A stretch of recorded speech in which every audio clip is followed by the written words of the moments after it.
Our devotion for today, Satan's limitations.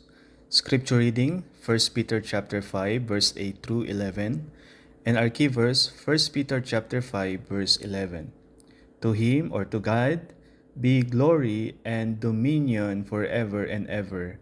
Amen. Hindi nais ng Diyos na ikaw ay magbigay lalong pansin patungkol sa dyablo o kay Satanas at sa mga gampanin niya dito sa mundong ito. Pero nais ng Diyos na iyong malaman kung papaano siya kumikilos. Ang isa sa pinaka masamang posisyon na ilalagay mo sa iyong buhay ay ang isipin mo na yung mga bagay na hindi mo alam ay maaaring hindi makasakit sa iyo. Well, sa ibang bagay sa iyong buhay, yun ay maaaring totoo. Pero sa usapin ng mga bagay spiritual, ang kabaliktaran nun ang katotohanan.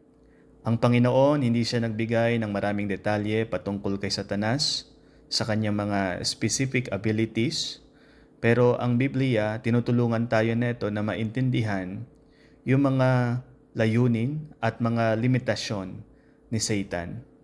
Si Satan ay hindi makapangyarihan sa lahat, hindi alam lahat ng bagay, at hindi siya nasa lahat ng lugar. Ang mga katangian na ito ay tanging sa Diyos lamang na makapangyarihan sa lahat.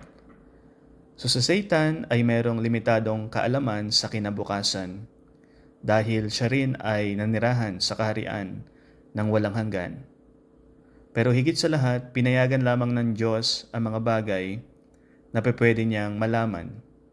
So ang misyon ni Satan ay guluhin, sirain at hatiin ang kaharian ng Diyos.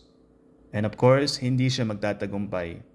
Dahil ang Diyos, Kanya nang inilatag yung Kanyang final judgment, yung Kanyang hustisya at parusa kay Satan sa Revelation chapter 20, verse 10. Ngunit sa kasalukuyan, si Satan at ang kanyang mga spiritual assistants ay sinusubukan nila lahat upang magawa nila yung mga damage na pwede nilang gawin. Si Satan, pwede siyang mangharas, at pwede rin siyang magbigay ng patibong sa mga mananampalataya. Kaya sinasabi sa atin ng salita ng Diyos na tayo ay maging maingat, maging mapagmatsyag, at maging mapagbantay sa pagkilos ni Satan. Dahil pag pinayagan mo yung kanyang mga impluensya sa iyong buhay, ilalagay mo ang iyong sarili sa landas ng kasalanan at sa mga masasamang epekto nito. Let's pray.